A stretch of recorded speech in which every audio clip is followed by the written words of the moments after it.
Hi, everyone. Welcome to this event. Thank you, everyone, for coming. I'll be your host today. My name is Claudia. I work at the UCL Warning Research Center. This session is on inclusive warning systems. Before we start, just a few housekeeping notes. Please do use the chat to introduce yourself, share link or resources, or make any comments. And if you have any questions, use the Q&A. This talk on inclusive warning systems builds upon the report that the UCL Warning Research Center, in collaboration with the Global Facility for Disaster Risk Reduction and Recovery, are writing on inclusive warning systems, which will be available soon. That's why, first of all, before we move forward, I would like to thank the GFDR for making this event possible. We're really excited. Thank you all the speakers today for coming. We're really excited about your presentations as well. And I'm going to just run through the agenda so we're all on the same page. First of all, we're going to have a video by Karina Fernley, the director and founder of the UCL Warning Research Center. Then we have Victor Marchesini, professor at the doctorate program on Earth Sciences at the National Institute for Space Research and at the graduate program on disaster, giving his presentation. And following by Kevin Blanchard, disaster risk reduction specialist from the UNDR. And finally, Mirtha Escobar, also disaster risk management specialist, but at the GFDR, will then give a response to the presentations and let us know more about the point of view of the World Bank. So let me start by sharing the video from Karina Fernley.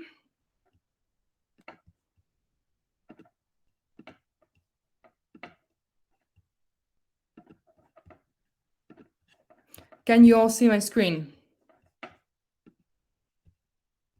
I imagine. Yes. Perfect. UCL Warning Research Center. Can you hear the audio? Good evening. My name is Dr. Karina Fernley, and I am the director of the UCL Warning Research Center at University College London. I am delighted and honoured to be here in this session this evening on understanding risk. And in particular, I want to talk a little bit about inclusive warnings and how we can best implement them. And this presentation presents some materials that is part of research commissioned by the Global Facility for Disaster Reduction and Recovery that's exploring how we can actually implement and what is good inclusive warnings. So, as you may well be aware, this year has had a very significant focus on the Early Warnings for All initiative launched by the UN Secretary General António Guterres, who announced earlier this year that every person on the planet should be covered by an early warning system in the next 5 years. This Early Warnings for All initiative is vital to help enhance the power and effectiveness of warnings. And it's also an opportunity for us to make sure that inclusivity is part of that process of making sure it's warnings for all, so that we can make sure that those who are marginalised or require adapted or specific warning messages are included. Now, of course, this is nothing new within the context of the Sendai Framework and Target G, but it's really important that we integrate that as part of that process. And in COP27 a couple of weeks ago, the Executive Action Plan for the Early Warnings for All initiative was launched, and these guiding principles were listed. And you can see that inclusiveness is a key part of that. And of course, inclusiveness and inclusivity brings together a people-focused, accountable, collaborative, and integrative type of warning system. And this means also being relevant and having context and the adoption of relevant technology, innovation, and forward-looking approaches. This initiative really creates the opportunity for us to really look at inclusivity and how we can generate a better way of doing it. So as part of our work, we were tasked with generating a report that will be published early in 2023 that uses specific examples and key lessons and recommendations for inclusive warnings. And this is really targeted to those who influence governments or make key decision makers around warning systems. What we did was we did a range of interviews and consultations with stakeholders in a number of different regions. And we also brought together a literature review that looked at a number of different peer-reviewed scientific publications and organisational documents and reports. This encompassed a number of different perspectives, but particularly in terms of the interviews, those of the World Bank, independent consultants from the NGOs, a number of NGOs, global institutions, and the private sector. What's really important is that, in summary, all of this evidence showed that by taking practical action and approaches to inclusion and warnings, there are better outcomes, and the warnings reach more groups than just a one-size-fits-all model. So what does inclusivity in a warning system mean? Well, inclusivity is about helping to save more lives, preserve livelihoods, and prevent even greater economic losses, and impact longer-term equitable growth and prosperity. It means involving everyone in warnings and the warning design process that responds to everyone's characteristics, which can include people's sex, gender, sexuality, age, race, ethnicity, caste, disability, religion, languages, communication forms, and precarity. And the idea is that we tailor our approaches so we can use those warnings and to develop these systems so that people's needs are met. This is the idea that we're generating the warnings for the people that need the warnings to act on. But often inclusivity has to work beyond a single characteristics, and considerations must be given to those with multiple cross-cutting characteristics, which are commonly classed as intersectional. And this can result in a number of different outcomes from warnings. So even with the same warning context and information, we can get different outcomes. So it's important that we don't just look at inclusivity types, we also think about inclusivity factors, which includes language, dialects, different translations, interpretations, interpretation capabilities, and looking at things like near misses and false alarms as well. There's all these sort of broader elements of inclusivity within warnings that are important. Now, the literature that we reviewed highlights a number of different factors that are really important to make sure that we have inclusive and accessible multi-hazard warnings. And these include things like making sure they're long-term social processes, that we use multiple channels of information, and that they're relevant to everyone. Also important is that we connect different governance levels, right through from local, national to international, and that requires integration across a number of different vulnerabilities to respond to multiple hazards, cascading events, or multiple sequences, ever-growing complex environment. We need to also work beyond the warning dissemination to include damage prevention actions and responses to make sure that people actually have the capacity to act when they're given a warning. And on the flip side, we need to facilitate that early action and anticipatory action so we can actually reduce the inequalities and inequities regardless of the hazard. So our report brings together a number of different examples, and I just want to highlight two just to sort of show how some quick interventions can actually make really big differences. So the first case study here is the Women's Weather Watch, which was developed in Fiji following a number of different floods in 2004. And what it was observed was that women who were often the helm of the response process were actually seldom consulted in the disaster preparedness measures. And so, supported by Femlink Pacific, they created a program where they placed women in the heart of monitoring approaching storms and disaster management activities within communities, and to train them and enable them to talk with key agencies monitoring these types of hazards. Using a community radio, they were then able to link the various different women leaders and create a network. And this facilitated a multi-directional communication network that provided both information from and to different groups, not just women, but the elderly, women and children in rural and remote communities, disabled, and those from sexual minority groups. And this has meant that warnings better address intersectional local needs. It's a really great example and a complete success. The second example is a little more straightforward and addresses the issue of how people who have hard of hearing or are deaf, how they can manage warnings. And so here it's just a very simple intervention where different add-ons were designed for a radio warning so that deaf people and those with hard of hearing can use those systems, whether it's a flashing light or vibrations. And indeed, once those were actually tested by that group of people, they were able to refine the design and make it even more effective. So all in all, our report brings together a number of key findings and recommendations. And here 4 key recommendations are presented. So the first is in relation to data and information.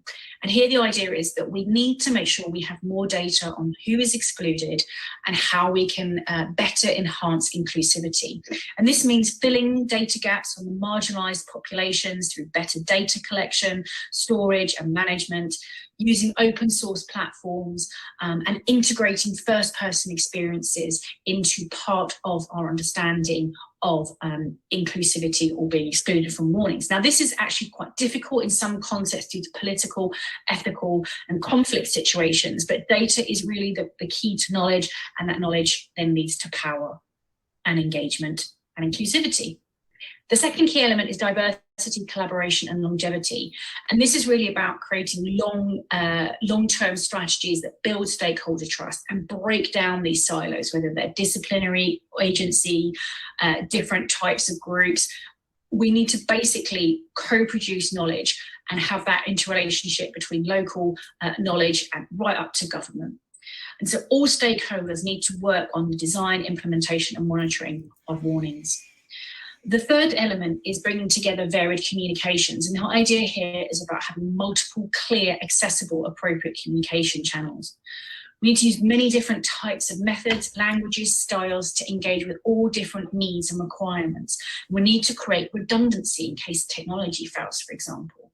And this also means having varied communications and connecting scientists with the people, the end users, the people who are using this, and enabling that dialogue to be established. And then finally, the wider warning context. This is really connecting warning systems to preparedness, resilience and response infrastructure. And this requires creating specific roles within projects and programs that focus on gender and social inclusion so that they can champion it, make sure that the process is credible, transparent, and create that longevity in these types of interventions.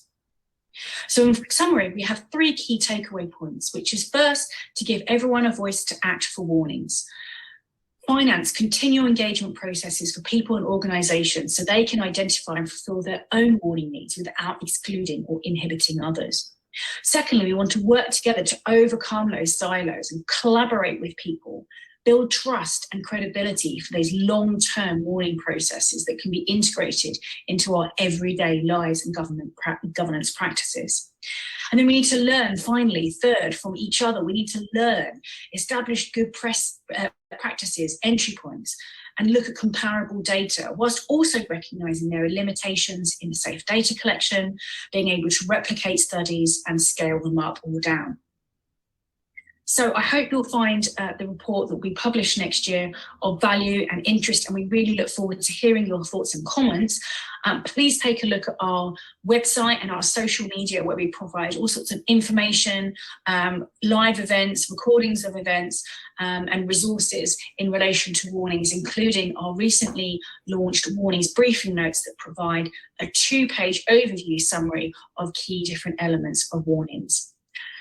Thank you so much for listening to my talk. I wish you a very fruitful and productive session, and look forward to hearing a summary at the end of the event, and we look forward to hearing from you in the future. Thank you so much, and I wish you all the best.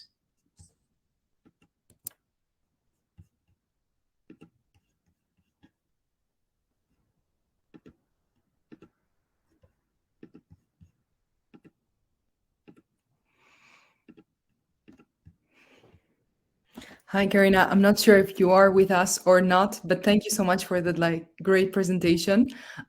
Please do join our mailing list or follow us on social media if you want to keep updated on the report publication, which will give more than 2 case studies, many more, as well as toolkits and resources on how we translate knowledge and information available about inclusivity into practical actions to achieve that. Moving on, I would like to introduce our new speaker, Victor. Victor has studied sociology of disasters since 2004. He worked as a disaster analyst in the monitoring room of the Brazilian Warning Center for Natural Hazards in Semaden from 2012 to 2014. And then since 2014, he's been a researcher at Semadan. Victor is now a professor at the doctorate program on Earth Sciences at the National Institutes for Space Research and at the graduate program on disasters. Currently, he's a visiting postdoctoral researcher at the Natural Hazards Center in University of Colorado Boulder. Victor, your turn. Would you like to share your slide? Yeah, thank you, Claudia. Thank you, Ilan, Karina, and all the partners in this panel and the participants. Can you confirm, please, if you are seeing We can. my PowerPoint presentation? Yes. Yes. So thank you very much for engaging this discussion. Today I will talk briefly about two key questions that people at Semaden, at my home institution, always asked me. Who are the people in these people-centered warning systems, and how to promote these people-centered warning systems? Based on literature review, we draft this table with the different approach, the last mile and first mile approach. And most of you have read several publications about this, published by Karina, Ilan, Kevin, and all the partners. But the most important thing is how to use this to change the way that warning agents think about how warning systems need to be developed, right? So sometimes people think that it's important to have people participating in communication and response activities, but we still need to develop methodologies to include people in these different components of warning systems, risk knowledge, monitoring, communication, response capacity, and maybe we also need to revise these components. Maybe we need to add a new component. I don't know. I think it's necessary to reflect about this. For instance, at Semaden, practitioners and researchers and policymakers learn the importance of not only formulating warnings to provide data and information about hazards, but also about vulnerability. And to do this, we need to identify an organization in Brazil, the Brazilian Institute of Geography and Statistics, to cross different database. And we also need to mobilize the practitioners at the monitoring room of Semaden about the importance of including information about exposure and vulnerability, and also capacities of these different social groups. And this is an important step because the institution, the organization, implemented this new way of formulating warnings or changing their practice, right? But during this challenge, during the way, we still need to include other important aspects. For instance, about 25% of a Brazilian population has one type of impairment, right? But we still need to tailor to include these groups in the warning systems. And we have some case studies that work with people with visual impairment. And one of the challenges is how we can adapt the hazard mappings to tactile hazard mappings, where people with visual impairments can have an idea about the hazard areas in their city, in their neighborhoods.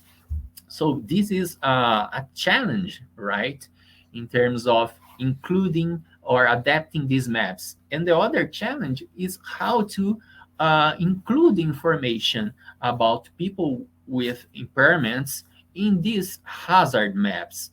So Officially, the geological survey in Brazil did not consider these aspects. So this is something that you need a lot of engagement with these different organizations performing tasks in the warning system as a whole, right?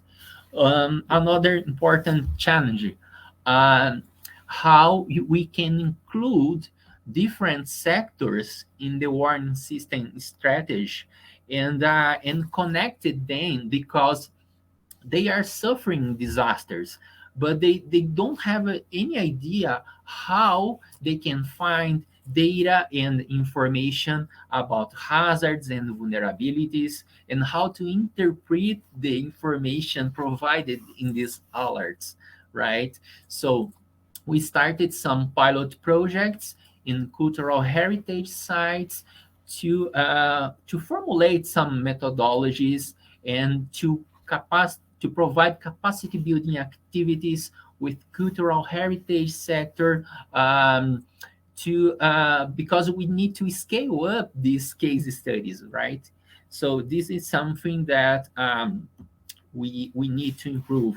And I think one of other important aspects is we need to analyze the organizational capacities, especially of the local agencies carrying out disaster risk management activities. The Brazilian Institute of Geography and Statistics did a survey, a national survey, that identified that less than 15% of Brazilian municipalities have disaster risk reduction plans, right? Less than 10% of these cities have a warning system, local warning systems. 72% do not have a budget for implementing the disaster risk management activities. The other important aspects is related. We need to also think about how to include the people that are working in these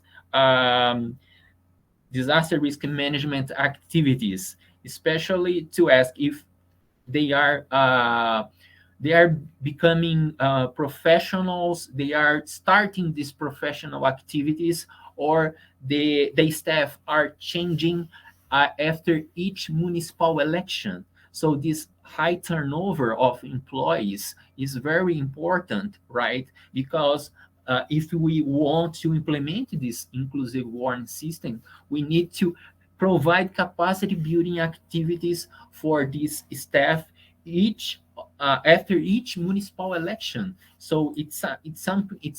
We need to prepare these different organizations that carry out the disaster risk management activities to learn to teach how to be inclusive, right? It's not one specific sector. And the other thing that's very important is these periodical evaluations of about the warning system service, right? Semadem, the national agency, did this in 2017. And it was very important to listen to the local challenges, but we need funding, right, to keep this type of initiatives. And finally, the other important question is how to promote these people-centered warning systems. And we started a pilot project in 2015 at Semadem, and we are resisting the budget reduction in the last 5 years, right? But this type of project combine a new way of teaching um, schools, high schools, and communities based on some citizen science methods, and in trying to connect the different generations, right? To produce their risk knowledge about their communities, about the surrounding areas, the nearby areas at school. Uh, Focus on guiding methodologies according to the four warning subsystems.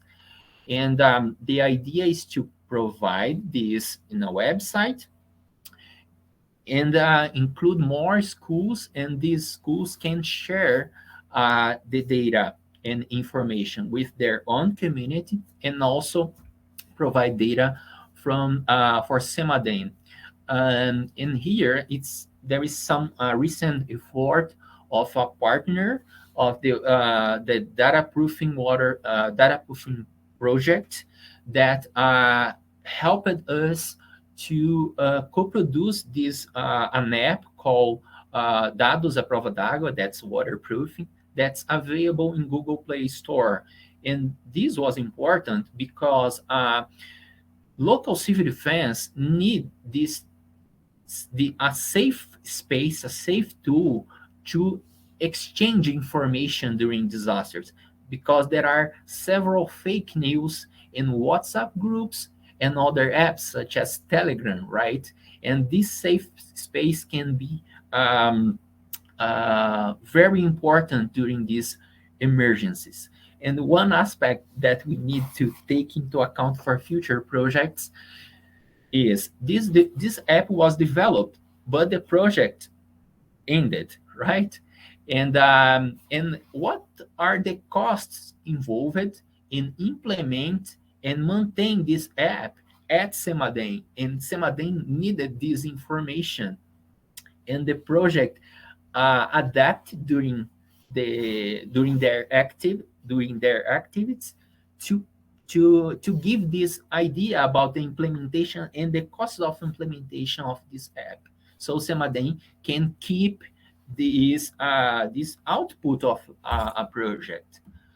But we have this challenge of how to scale up, right? These case studies, these projects with different partners. And one of the challenges is how to fund these long-term capacity buildings to connect the local civil defense that change after each municipal election and communities living in hazard-prone areas.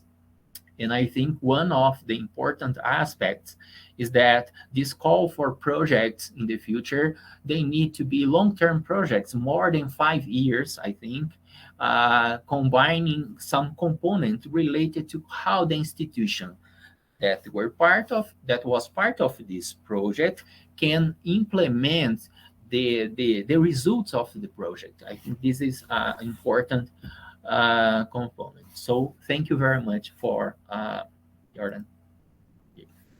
Thank you. Thank you so much, Victor. It was a great presentation. And I feel like if I take 3 things that I feel resonate so much through the case studies you said is, first, understanding what are the needs of people depending on their geographies, the populations, the sectors in which they are involved. Then also the idea that needs change over time. How do you make sure that warnings are part of a continuing process where funding is available long-term and capacity is there throughout time to adapt to the different needs that change? And lastly, how do you build engagement with the public is important, but also how do you allow them to have leadership in the process as well, so they're independent to protect themselves to their own vulnerabilities. Thank you so much.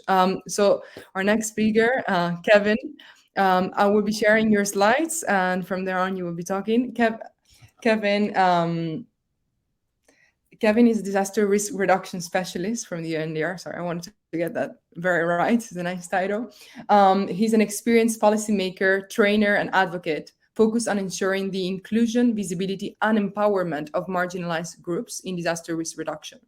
Kevin works alongside grassroots organizations, educational institutions, national governments, UN organizations, and charities to develop inclusive policy training and practical guidance.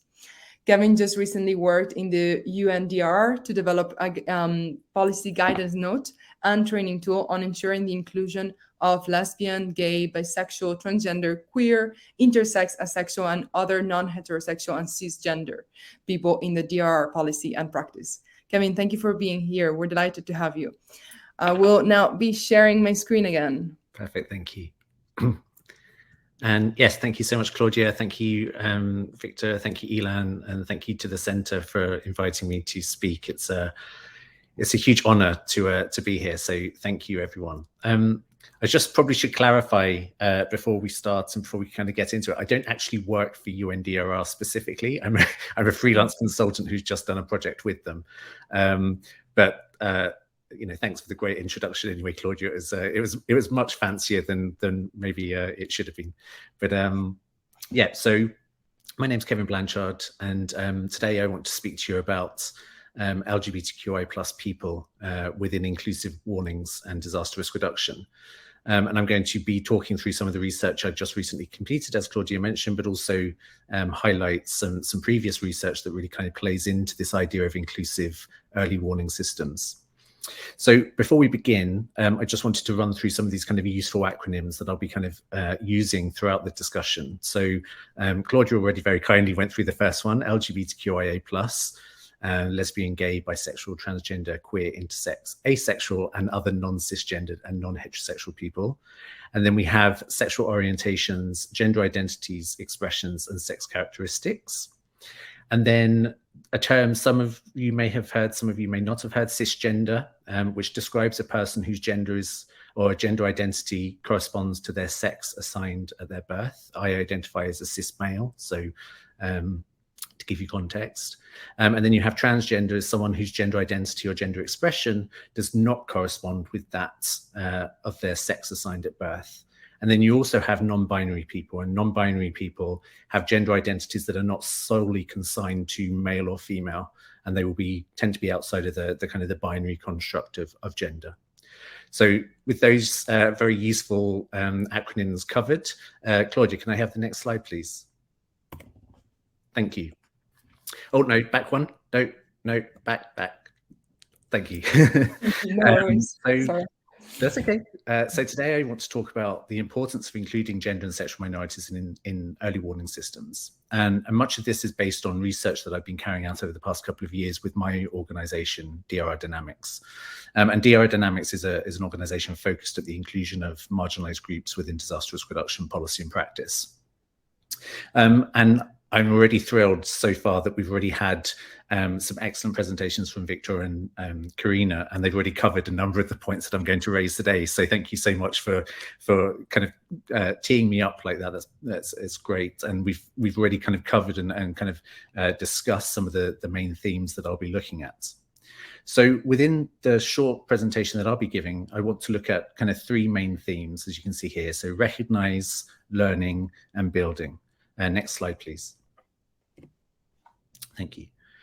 So I think it's important that throughout this entire discussion, particularly when it comes down to LGBTQI+ people or gender and sexual minorities, that we acknowledge that actually this group tends to or can be a group that's not recognized at a very kind of early stage of policy development. My research throughout the past couple of years has shown that a number of policy makers, a number of practitioners, emergency managers, etc., either intentionally or unintentionally fail to recognize the specific and unique requirements, needs, vulnerabilities, and capacities that gender and sexual minorities have within disaster situations. And these types of unique challenges are widespread and not just involved in inclusive warnings. They can be from discrimination experienced by this particular community when trying to access aid or assistance in the aftermath of a disaster, or even before a disaster in terms of information. And they can also show themselves in terms of being blamed for the disaster itself. I'm sure we've all seen headlines from certain media outlets where members of a community or members of a society attach blame to the idea of this natural hazard resulting in a disaster on some aspect of queer people's or gender minorities people's lives. So whether that be same-sex marriage, whether that be allowing same-sex couples to adopt or non-binary gender diverse people to adopt, there normally tends to be a kind of a direct link by some in the community that this was kind of some punishment by God or by some other kind of higher being for that action. So LGBTQI+ people really do have this very high level of vulnerability and exposure to disasters that isn't really experienced by other groups. So we as practitioners, as policymakers, as emergency managers need to recognize and need to have acknowledgement of the fact that these people exist. There is a community within our society that will experience these types of discriminatory practices, these kind of negative impacts that aren't really shared by anyone else within our community. And this actually has caused a huge policy blind spot. We have a piece of research I did back in 2020 showed that actually only 6 countries on a global basis have any mention of LGBTQI+ people within their disaster risk reduction policy or practice. So only 6 countries in the entire world have any kind of recognition that this group needs specific consideration and discussion and outreach and engagement. And it's important that policymakers and practitioners like ourselves on this call have that recognition to begin with. So then moving on to learning, and we need to recognize that these people exist, but then we also need to take this approach of reaching out and learning. And as Karina mentioned in her presentation earlier, this is a very, and Victor also, this is a very kind of two-way discussion. This needs to be a top-down, but also a bottom-up approach to how we develop policy. We need to provide the frameworks and the tools and the resources a lot of the time for LGBTQI+ people and community organizations to have a response and an effective consideration of disaster risk reduction and inclusive warning systems. But we also need to have the time and the space and the capacity to sit down and listen and learn from these groups. Because as research has shown time and time again with various marginalized groups, when you listen to how a marginalized group responds to a disaster, there are often tools and capacities and knowledge that can be useful for the broader society. So this is very much a kind of a learning process at its very fundamental core, and one that should really be built on and encouraged and embraced in a way that maybe we're not doing so far. And then the final stage of this kind of light bulb, this idea of how we can build gender and sexual minorities into inclusive warnings, is the building itself, how we actually go about developing this policy and this practice that allows these groups and these communities to be included. And I should caveat all of this. No one's suggesting that we make individual early warning systems for each individual group or person. That's not practical. We all have very limited budgets. There are a number of constraints on the time and the process and the capacity that it takes to develop these systems. But what we should be doing at the very basic level is at least acknowledging and understanding that these parts of a community exist, and they should be at least considered and discussed and talked with and kind of engaged with in that process. And there should be a degree of financial assistance. I was really happy to hear both Victor and Karina talk about the financial resources that are needed to be able to do this. This also needs to be with us reaching out and engaging with community groups and this particular community. There needs to be support there, both in terms of financial, but also in terms of capacity building, knowledge, etc. And with all of this kind of this discussion and this kind of two-way communication, we also need to kind of build on something that Victor mentioned earlier, and the data practicalities of this. And how do we, within this particular context of early warnings, how do we collect and we store and we analyze data that we're collecting, particularly from a group such as the LGBTQI+ community, where in some communities, they are criminalized for being themselves. There is legislation, there is policy actively targeting how this particular community live their day-to-day lives, and how, as we as policymakers and practitioners store and use that data is incredibly important and something that really does need to be considered. So next slide, please, Claudia. Thank you. So this outreach process, through the research that I've been doing with my organization, one of the kind of the key questions we get is, well, where do we start? How do we go about doing this? Where does this outreach start? And it really is about understanding your local context. As policymakers and practitioners, we are here to serve and respond to or on the community's behalf. And we should have those networks already in place, or at least start to build those networks. And I've put here just a couple of organizations that I found just on a very quick Google search of organizations who are actively working with communities in areas where, you know, it may well be, you know, illegal or culturally sensitive to have this type of discussion. And we've worked with a number of organizations within this list developing these policies. And they, you know, do excellent work, and they have these kind of these networks and these centers built up, and these kind of access to different people's views and experiences to really help policymakers develop, you know, inclusive systems to allow for that inclusive warning process. Next slide, please. And then just finally, a very shameless bit of promotion. If you want to find out more about the idea of LGBTQI plus people in disaster risk reduction policy making and where the current global context where we find ourselves, this is a report that myself and a colleague, Holly Segler, developed back in 2020 that really goes into some of the detail around what responsibilities we have as policymakers to ensure that these groups are actively engaged with, listened to, and we're able to build those into these inclusive systems that we're trying to develop. Thank you.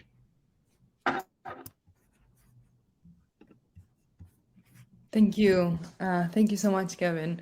That was a great presentation. And what particularly struck me is the message that you said about recognizing different people, understanding them. In this case, the LGBTQIA plus community is not an action about political correctness. It's a vital action to protect them. And I think you show that message very well. So thank you for that. Following, I'd like to introduce our next speaker, Mirtha Escobar. Mirtha Escobar is a disaster risk management specialist at the GFDRR. Previously, she was disaster risk management specialist for the Latin American and Caribbean region at the World Bank. Her professional focus is on the implementation of innovative projects and financing mechanisms for adaptation and mitigation of climate change. She has a bachelor's degree in economics and a master's degree in natural resource management and climate change from Virginia Tech University. Mirtha, it's great to have you here, and I look forward to hearing your opinion. Hi, how are you? And I'm so sorry. I hope you can hear me okay. We've been having some issues, as you have all heard from multiple channels about the rain, and that has created some issues with our internet. So if at any point I drop Claudia, please go ahead and I'll try to reconnect, and then maybe we can have Kevin and Victor and Ilan reacting also to each other presentations, so then we can save some time. Thank you so much for that introduction. So from my side, this is great, great presentations, and I think a great space to share some of those insights. I'm going to talk a little bit from the GFDRR, which is the Global Facility for Disaster Risk Reduction and Recovery. It's a global facility, and we are with my colleague Zoe Trojanes. She's connected online. We're leading the global initiative for inclusive DRM, right? So what we're trying to do is exactly what we're doing today, build a community of practice, of knowledge sharing, of different experiences, of case studies, and in particular, things or like projects or activities, technical assistance that can be scalable and replicable, right? As you know, I mean, the World Bank is a bank. We have a lot of investments. We work in countries.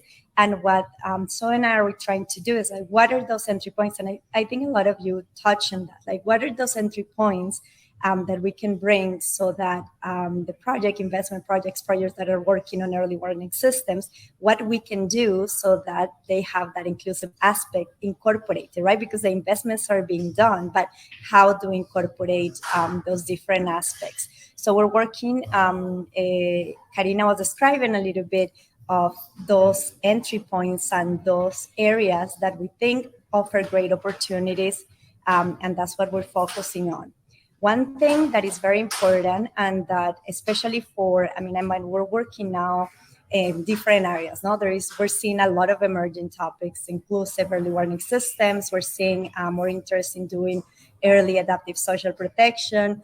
There is like a lot of different areas that we're seeing growing interest. In particular for early warning systems, one thing that we're really focusing on and say how we can operationalize, how we can strengthen, and how we can ensure that, as I mentioned, these elements are included. No? So our focus, and that's what we're working with UCL and developing this note that Karina mentioned, it will be published next year, is that how we can identify the entry points for making sure that early warning systems are inclusive in the sense that they incorporate the needs, perspective, priorities, and create meaningful participation of many different people in society, according to age, sex, disability, gender, role, sexual orientation, literacy, language, cultural practice, race, geographical location, socioeconomic position. Also, like the second area, and you all touch on this, of course, accessible, no? Ensuring that information can reach everyone who may be impacted and the way that can be easily understood by all, regardless of their individual circumstances, including disability, literacy, and language. And then the third part, and this is where maybe we're having a little bit more of difficulty on translating what we are thinking or what we already know that are the needs. And I think all of you touch on this, and how we can make it actionable. Providing information that includes potential adverse recommended action that people should take, which enable people to reduce their disaster and potential damage and loss. So what we are really trying to do in these 3 points is looking at our investments, and we're being quite, I think one approach that we have been using in the last couple of months is that let's take a look at what investments are doing, and then try to see what are the inclusive points, entry points that we can do, the recommendations that we can provide, so that we can find easy ways to have these discussions, right? And I think, Kevin, you touched on this. I mean, it's not easy once you don't have the institutional framework, right? Like inclusive early warning systems or any that we do in inclusive DRM, you need to have the inclusive governance framework, right? Otherwise, it becomes really challenging. And for us at the World Bank, we work with governments, right? So that's the first part. Like once we can identify where the gaps, but those are changes that take longer to do, right? But there is other actions that we see that could be easily incorporated in what we are already doing, incorporating in the consultations that are being done at the level of the projects. So that's what we are trying to focus on, based on also, Victor, you mentioned some excellent examples. And being in Brazil, that was great to hear. And that's what we're trying to see, is like, what are those, like, what are the kind of things that are being done in other countries that we can take and use as examples, as a way to advance that same actions in other countries. And I have to say, it is a challenge, and I have this discussion with a lot of people. For us, and like we talk about this, and seems a little bit more evident to us that how you can have early warning systems if there is not the inclusive element, but it is sometimes difficult to transmit and like make sure that it gets incorporated. And I think it's not because there is lack of interest in doing it, but it's just that in its and that's what we're trying to bridge, right? Like in the work that we're doing globally, it's like how we can make those recommendations so practical and actionable that we can have a little bit more time of doing those long-term transformative changes while we still taking action. Thank you, Claudia. I will stop here, so then we have a little bit more of time for reactions from the other panelists. Thank you, Mirtha. It's so great that, in a way, the Warning for All initiative has put the focus forward, and now we're thinking about how we can improve and operationalize warning systems. I think you made a very good point about what are those low entry points, and I think it's a good starting point for the Q&A. So my first question would be, what is the low-hanging fruits, the low entry points for making warning systems more inclusive? Anyone wants to take it? I'm happy. If you want to go first, Kevin, and then Victor. Yeah, so I mean, from the perspective of LGBTQI plus people, I would think, I mean, it's a really obvious one. Like, I've covered it in my presentation. It kind of sounds almost too obvious. Like, just the idea that these people exist. Like, I genuinely do think that would be a huge step in the right direction. You know, as I said, my research showed that only 6 countries globally, you know, out of all of the countries that have signed up to the Sendai Framework, and remembering Sendai Framework is supposed to be a all of society, leave no one behind approach to disaster risk reduction, only 6 countries have any kind of discussion or mention or consideration of queer or gender minority people. So, you know, this is either, and, you know, we should caveat what I'm saying with, you know, obviously there are some countries where that's much more difficult to achieve than others. And you know, there are cultural and legal reasons as to why that is. But I think, you know, there are a number of other countries that, you know, that really shouldn't be that bigger, that kind of, you know, bigger kind of issue to have that discussion. And I think even countries that you would kind of traditionally think would have some you know, policy document or policy direction around that particular topic don't. And I think, you know, just at the very basic level, having, you know, countries try to understand how LGBTQI plus people are impacted differently to disasters than others would be a great start. And I genuinely do think that would be the lowest hanging fruit, was just to have that discussion and that conversation. Thank you. Victor, would you like to add anything? Yeah, I think it's something basic but important, is to promote this type of discussions, the debate. We had last year, we did a project that we analyzed the organizational capacities of Brazilian municipal defense, right? And we are during the pandemic, and we engage people not only to connect data, but to be part of the project during the whole year, because part of the project is to propose solutions to strengthen the implementation of the national policy for DRR. And we started a webinar series where we identify some key issues, right? For example, warning systems. And we start to identify the municipalities in Brazil that have implemented this local warning system and have some experience. And we promoted this debate, and more local civil defense engaged in the debate and watched it and suggested some themes to be discussed, right? And this network was very important, because we identify some examples that that they don't need too much funding, right, to implement the action, but they use the local resource, they connect with universities, with NGOs, with the communities, and start some of these initiatives. And then the other civil defense saw, it's possible. We don't need too much. We need to connect people. And I think this is something important. And just other brief example, this example of how to include people with visual impairment, right?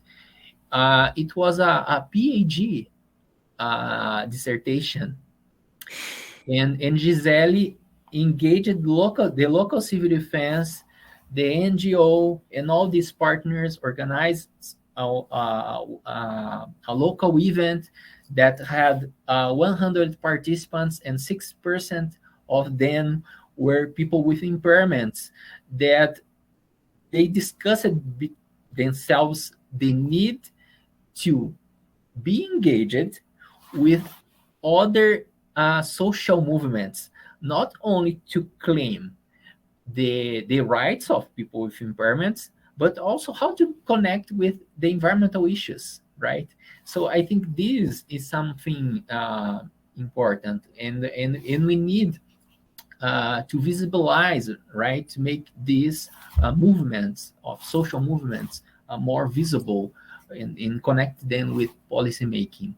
And just finish, and it was something very interesting, because this study with people with visual impairment, we organized a webinar where we had a woman with visual impairment, the researcher, and the director of the Brazilian Early Warning Center.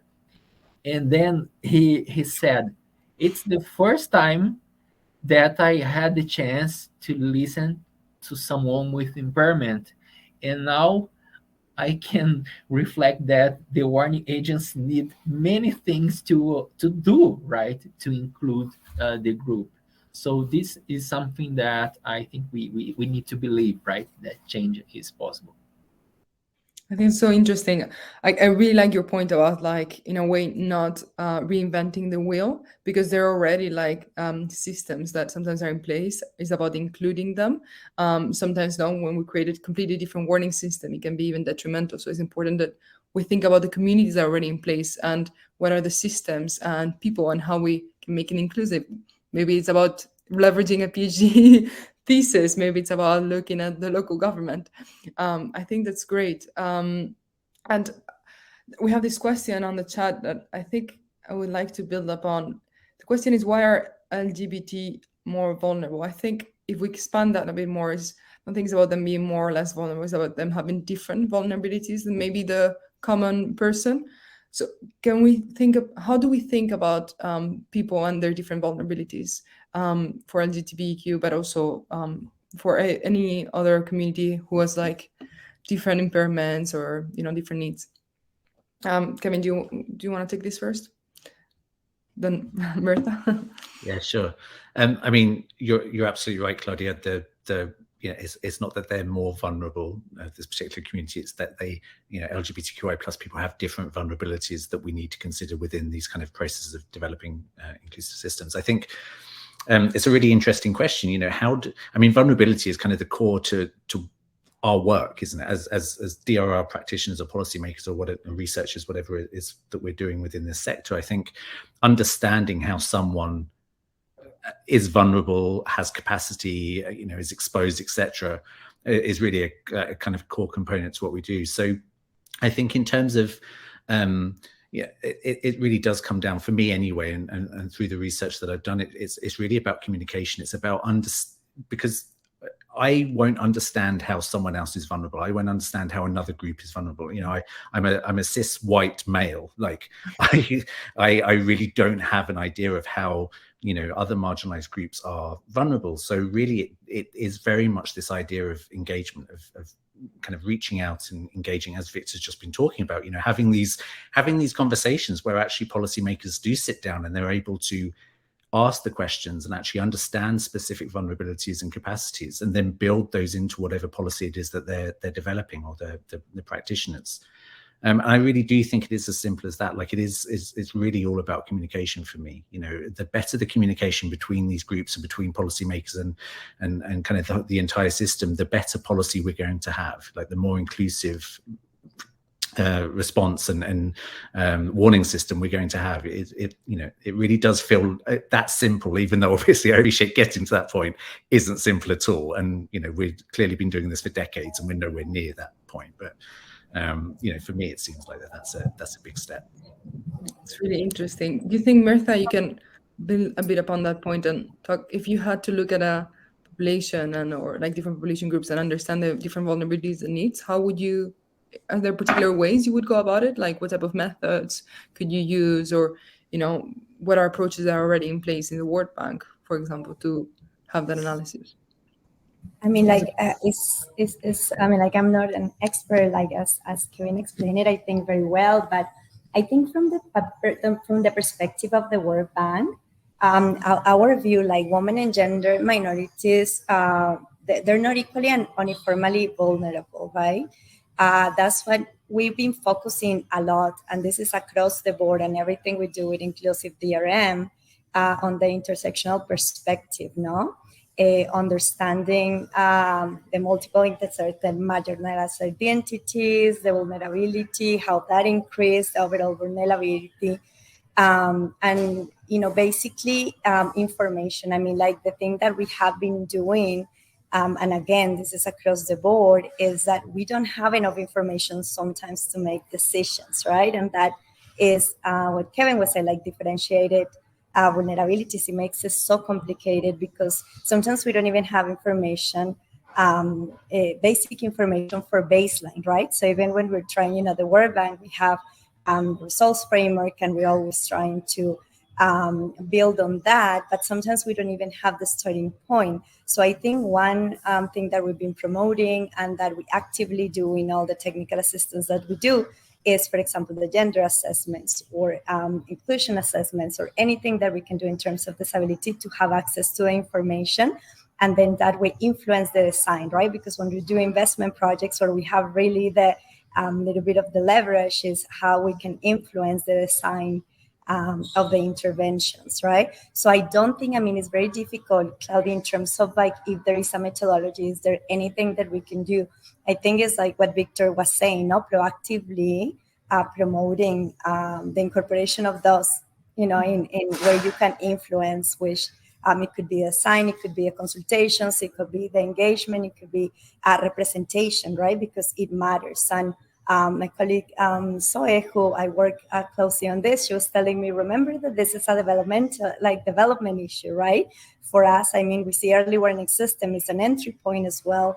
You can inform a lot of preparedness and response that way, and it just keeps moving forward, right? Like it's not a one-time thing. It's not that what kind of like check and then it's like a continuous process, as you were saying as well. So I think it's worth building up on, and for us, we've been having these discussions lately about information and how difficult it is to have it, and whether it's better to have some information that is not perfect or not having information at all, right? Because sometimes we're afraid of not having perfect information and we decide to not have information at all. So I think, we decided that, it's better to have some information and to build on that. And then through that continuous process, then hopefully increase and get to better development outcomes. I don't know if that's a good answer, because that's definitely not my area of expertise, but just maybe trying to get some of the dots there. I don't want to know how you answer your area of expertise. That was really good. I think it was really interesting, like the point you made at the end of the day. I think different populations, there's different ways of engaging with them. So maybe the question was badly phrased, like a particular methodology. And then I thought it was interesting as well how you talked about engaging and listening and like the different types. I want to build upon that. Victor, do you have any other thoughts? And I remember you had a very good case study about citizen science projects and youth advocation. I don't know if you can talk to us a bit more about that. Yeah, I think when I said that the warning system need to articulate with other organizations, is that sometimes these organizations have more skills and staff prepared, right, to promote this inclusion. For instance, in Brazil, the health ministry and social protection ministry, they act on federal, state, and municipal level. So these systems are well articulated, and they are more prepared to promote inclusion, right? But sometimes the municipal civil defense, they don't know that the health sector and social protection have policies that can be connected to the municipal disaster risk management activities, right? So I think we need some institution or partner or university, as I don't know, that connected these different organizations, showing how to implement some initiatives at municipal levels, right? So we can, for instance, increase not only the number of municipalities with disaster risk reduction plans, but also the quality of these disaster risk management plans. I think it can be a way, right, to improve to increase the to promote the inclusiveness. I think that's a really good point. I think we have also similar problems within the UK about different areas and different sectors not being very well. Is that what you were gonna say, Kevin? Is very disconnected, and I think this is a great point. Do you want to add something? Yeah, can I just very quickly? Sorry, yeah, I No. was basically, Claudia just said it. I mean, Sorry. no. I mean, it's great that you said it, because actually it shows that, you know, it's not just me being, you know, particularly grumpy against the UK. You know, I think the UK's got a bit of a weird system, like the UK, obviously, because it doesn't really have a central emergency response department. It's kind of split out everywhere, and kind of it's been formed over hundreds of years of legislation, and kind of comes together in some like weird mismatch of bits and pieces here, there, and everywhere. So I'm not suggesting that, you know, that will ever, I don't think we'll ever get to a point where actually it's kind of a clear-cut exercise. But I really liked Victor's point around, you know, communication between departments, because I think, you know, one of the key points of the findings in the report says that, you know, we work within these siloed environments. You know, there's even just, you know, my previous answer was about talking with community members and the you know, LGBTQ community, for example. Like, well, how are we supposed to do that if we're not even talking with other government departments or other, you know, municipal departments to actually provide the kind of the framework to allow those community-based discussions to happen? And at the moment, you know, that's a huge blockage in the UK, in Brazil, and I'm sure in, you know, many other countries of everyone who's on the call today. So, yeah, I just wanted to add that, you know, that's kind of another step of communication that we really do need to get right before we can even think about going out to a community and asking their, you know, their inputs. Over, sorry. No, I think that's a great point. Also, like, the government is made in a way where different departments have different responsibilities. So that already is like a type of approach that like promotes that siloed thinking. So I think there definitely needs to be strengthening of cross collaboration, especially because inclusivity just needs so many things. You know, you need different sectors, understanding how different hazards impact different populations together simultaneously, cascading effects. So I think we need to be working on that as well.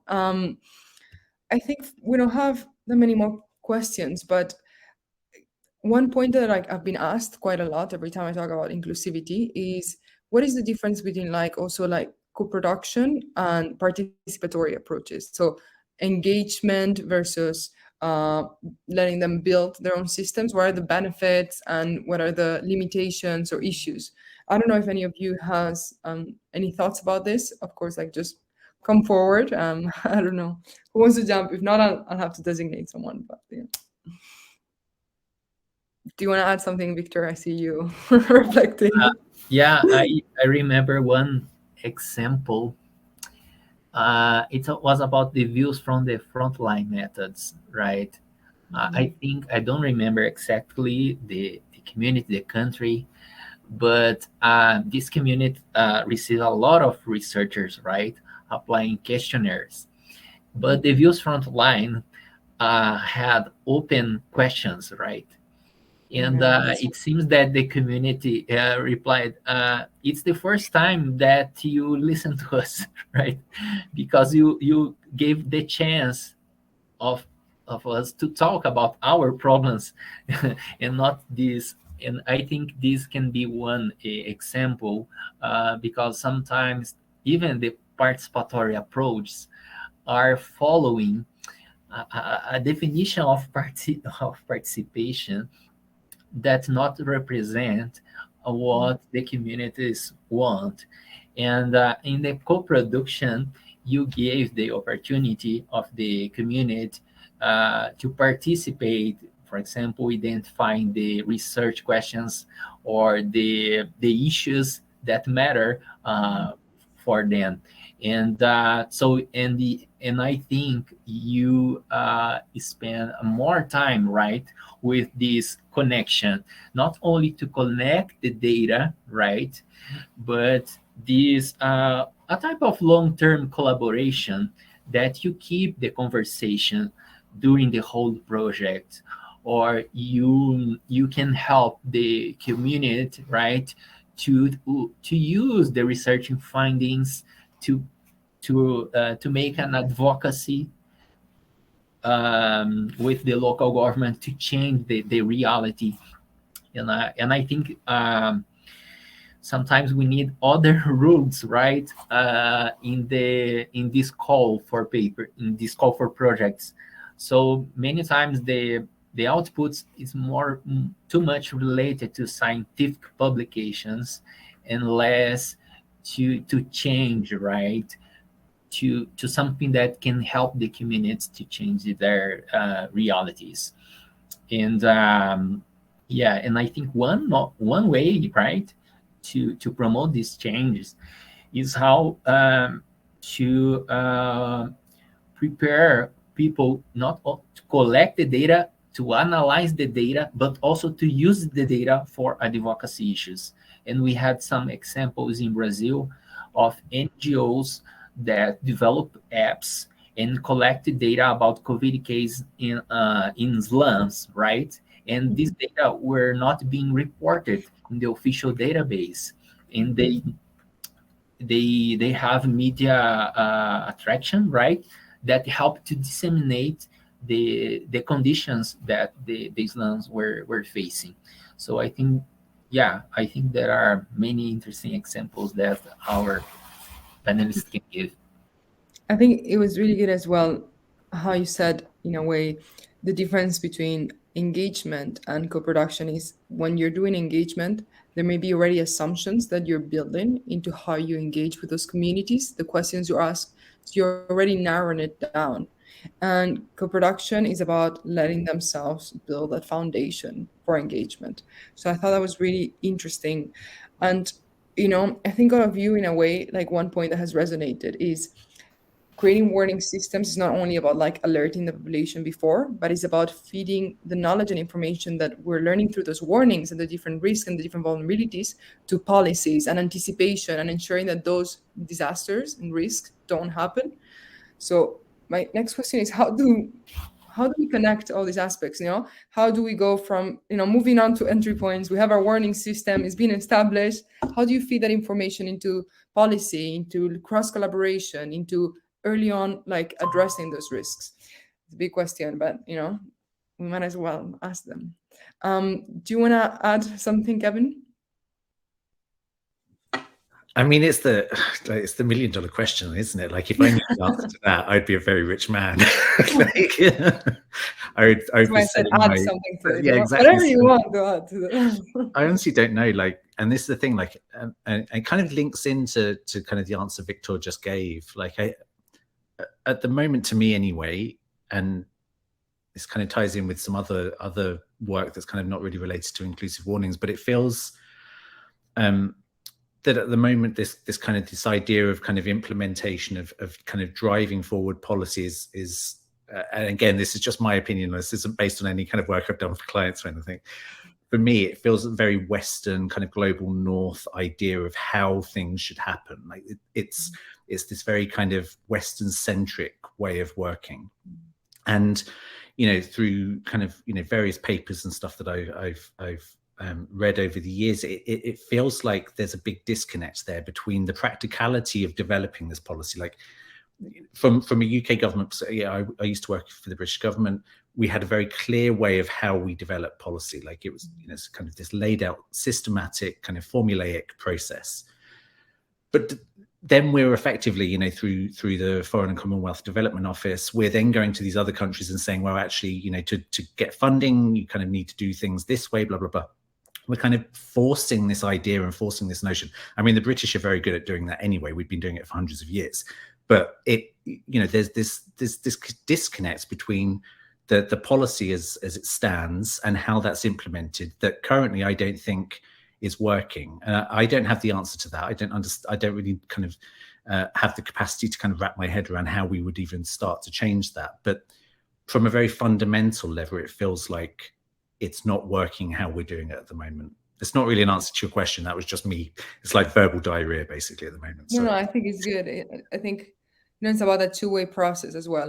Like how do we feed the information that we know to our current warning systems, and how do we feed the information that we get from our warning systems to our policies, our practices, and build new research methods, all of those things.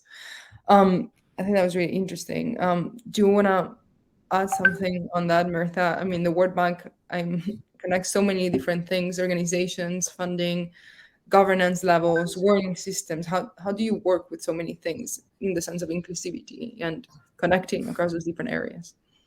Yeah, and I think, I agree with Kevin. I mean, like and it's not only for this topic, right? Like we have in so many areas where we know where the different gaps are and where we need to connect the dots, and somehow, because of so many complexities in terms of institutional policy, government, and I really like the inclusive governance, because I don't think we explore that enough to see what that means and how we can use it to advance some of this.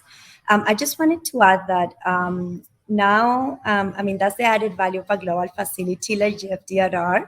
What we're trying to do and the work we're doing with UCL is what we call our anchor reports, right? So it's like, okay, we have this report that gives us sufficient information so that we can expand and maybe start identifying some of the things that need to be done, because sometimes it seems pretty obvious, but if we have like a gap analysis, for example, of all the legislation in the Caribbean or in the Pacific, and you can give a clear picture of this is where we are and this is what we need to get, even just having that, it gives a lot of tools and a lot of entry points for our own bank staff working in the countries or having some projects and saying, this is some of the kind of things that we could be doing. So I think that's what we're being adding value and trying to add value to say, can we just, on a topic that is emerging, create enough of an entry point in terms of these anchor reports at the global level that gather some experiences, and maybe see if we can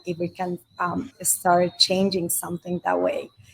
In the Caribbean, our colleagues, we have colleagues working in the Caribbean on something similar, where we're working in guidelines, right? Operational guidelines. So this is the kind of things, okay, so let's say we cannot just go tackle legislation, we cannot go tackle coordination, because that's where like so much more complicated, but definitely there are things that operationally they're possible to do, but then how we do it, what are the steps to do it?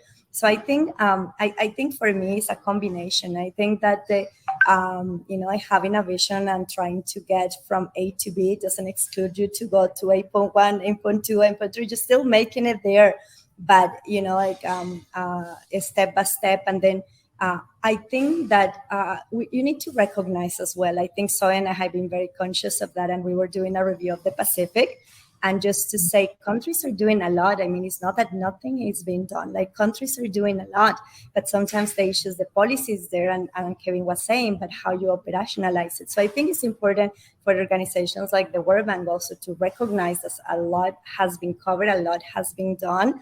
We are not coming there to say this is the right way to do it, and this is what we think. But just to say, this is the kind of things that we could incorporate, or, we understand the context, we understand where you're coming from, we understand what your challenges and your barriers are, but this is what we could be doing. But yeah, it's not an easy question, Claudia. You're killing us here with these questions that are hard to answer. But yeah, that's my have take. to challenge you guys. No, that's why I'm the moderator.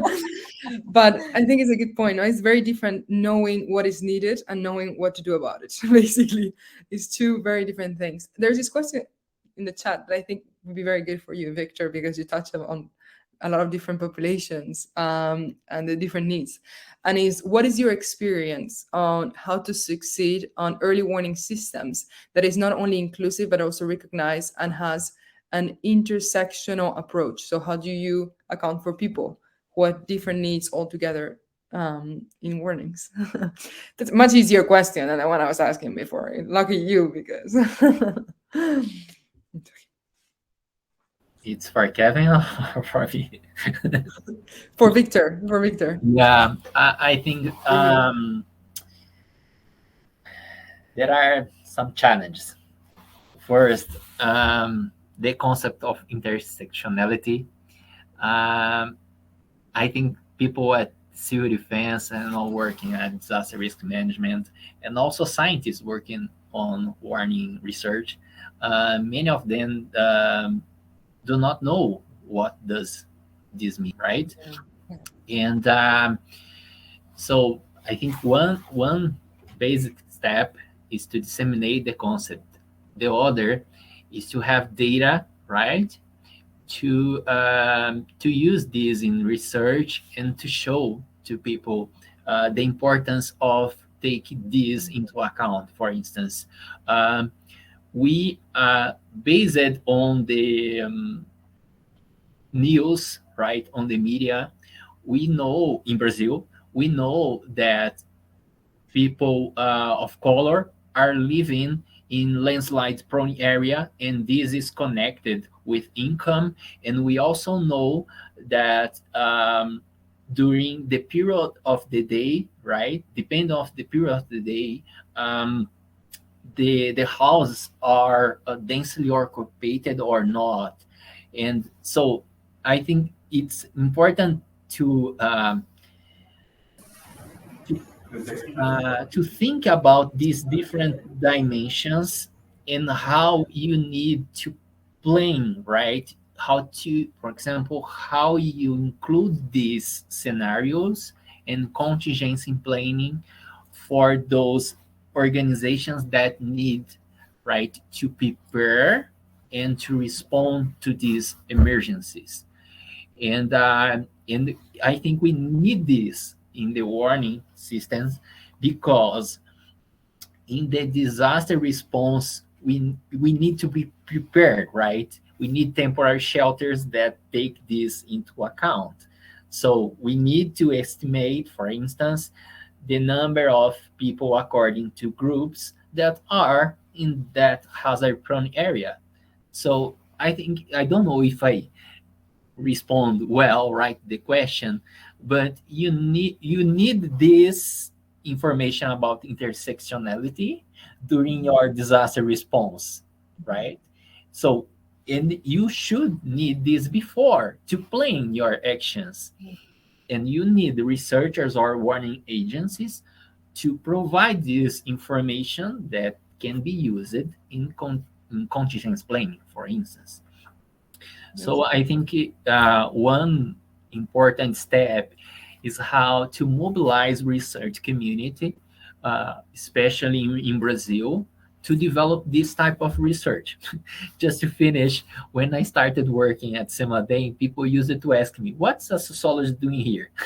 Right? And they have PhD, all the things. So our challenge, yeah, we have many challenges ahead, right? Just got a reply on the chat saying great point. So I'll repeat the same thing. Great point. Do you want to add another point? Careful, because someone said great point, so the standards are high, Kevin. Oh dear. Yeah, maybe I should just be quiet now then. No, it was really just to reiterate, Victor mentioned right at the very start, data. And I think that's, I don't think I haven't seen of any examples where we're currently at a stage yet where we're collecting the type of data that we would need to be truly intersectional in our approach to disasters. Even the kind of the basic call out in Sendai for age, disability, and sex, we're not there. This disaggregated data question has been rumbling on for the past 2-3 decades. We know we need that type of data. We absolutely 100% know we need that, but we're just, there's a stumbling block.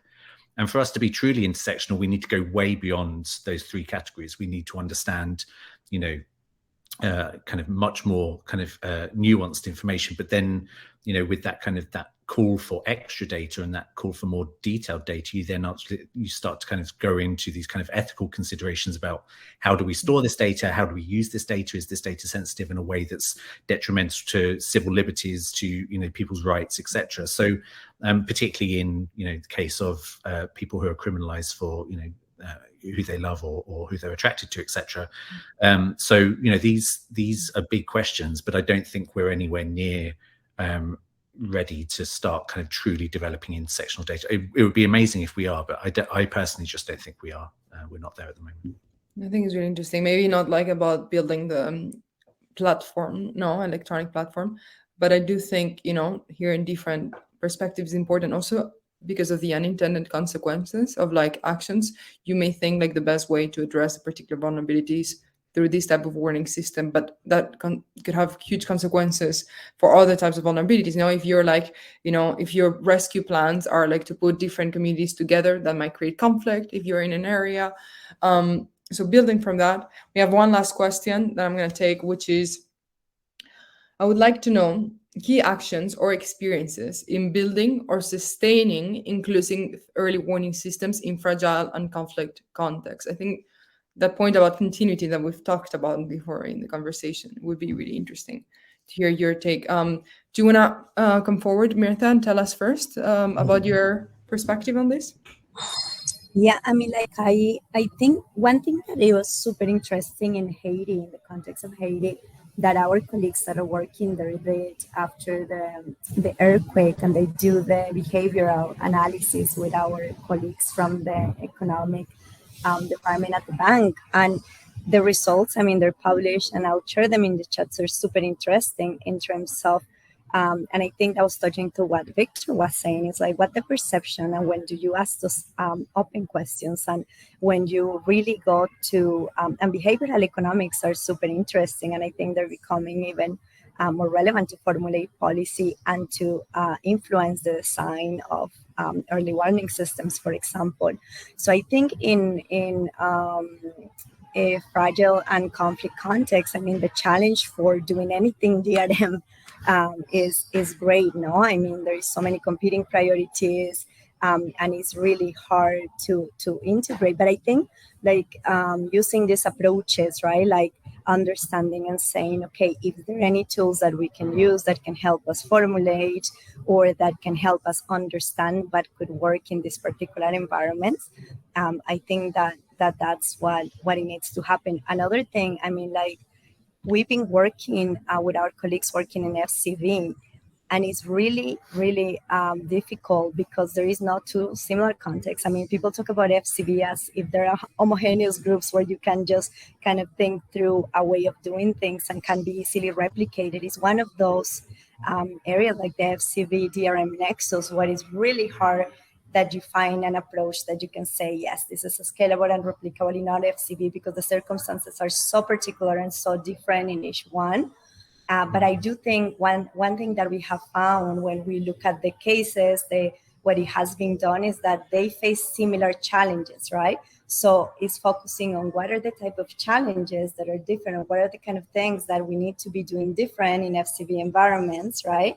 And then we can use our knowledge and what we have done somewhere else to contextualize them and, you know, apply it to FCV context. So for me, in terms of what we can do is more about, identifying what are those common or that areas that we could help more efficiently, or that where we would have probably the more impact if we invest time and effort on that, and then turn it around and you know, depending on the context, see what we can do. And I don't know if that's a good enough answer. Like in FCV, is really difficult to say, yes, this is what we're doing in FCV and it's going to be really successful and we should do a manual of this because, you know, it will work every time. No. But, you know, it's a good point about transferability and making sure that it's contextualized. Do you want to add something, Kevin? You were nodding quite. No? Okay. I agree, and it's really complex.